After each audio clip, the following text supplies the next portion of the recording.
Viewers, আপনাদের সামনে একটা জিনিস শেয়ার করলাম।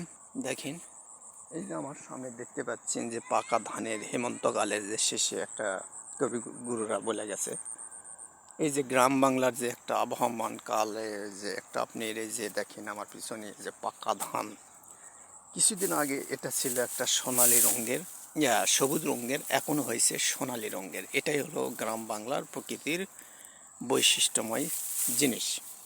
যে এই আবহমান বাংলার যে একটা দৃশ্য আদনদিঘি উপজেলা থেকে বগুড়া জেলা থেকে দেখাচ্ছি, যে দেখেন এইরকম সারা বাংলাদেশের কোথাও না কোথাও সবুজ শ্যামল থেকে এই যে এখন যে সোনালী রঙের একটা যে ধানের একটা যে কালার, এখন যে সবুজ থেকে সোনালী রং ধারণ করেছে, এটাই আমাদের বাংলার প্রকৃত দৃশ্য।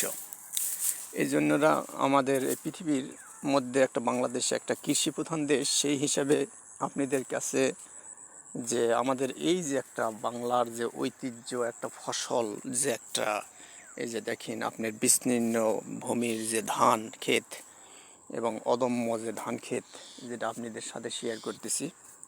তো এই ক্ষেত্রে আমরা বাংলার আবহমান কাল থেকেই এই আমাদের এই ধান, এই শস্য ক্ষেত্রটা মেন খাদ্যশস্য হিসাবে প্রতিফলিত হয়েছে।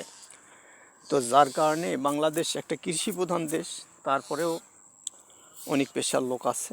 বা দক্ষিণ এশিয়ার মধ্যে বাংলাদেশে, বিশেষ করে বিশ্বের মধ্যে এমনকি ধান উৎপাদনে প্রথম হলো চীন, দ্বিতীয় ভারত, তৃতীয় হলো ইন্দোনেশিয়া, চতুর্থ স্থানে বাংলাদেশ আছে। যত পৃথিবীর দেশ আছে তার মধ্যে ভিয়েতনাম এবং থাইল্যান্ডের চাল উৎপাদনে শীর্ষে তারা। তো আমাদের উৎপাদন এবং যে আমাদের যে খাদ্যশস্যর যে একটা লিগ্যাল যে একটা থিওরি, সেই হিসেবে বলতে গেলে আমাদের যথেষ্ট পরিমাণে এক কথায় ধান উৎপাদন হয় বাংলাদেশে।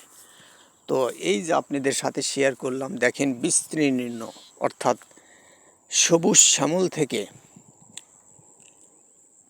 অর্থাৎ হেমন্তকালে যে একটা ধানের যে একটা রূপ, সেই রূপটা ধারণ করেছে। দেখেন কিভাবে আপনাদের সরজমিনে দেখাচ্ছি। দেখেন যে এই যে আপনি দেখতে পেলেন, যত এক কথায় যত দূর বিস্তৃত চোখ যাচ্ছে তত দূরে ধানগুলা এক কথায় পেকে আসার। এই দিকে দেখেন কাটছে, এই যে কিছু কাটা হয়েছে, এই দিকে কাটছে। আর এই দিকে তো আপনি দেখতে পাচ্ছেন যে বিস্তীর্ণভাবে পেকে আছে, যেটা বিঘার পর বিঘা পড়ে আছে। কিছুদিন পরে দেখা যাবে যে কাটা হবে।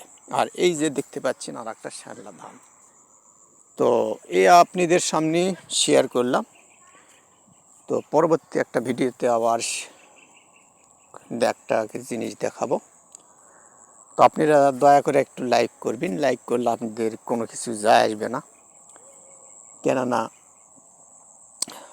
আমাদের ছোট্ট গরিব ইউটিউবার হিসেবে আমরা যেটুকু পারি আপনাদের সামনে উপস্থাপন করি, দেখাই।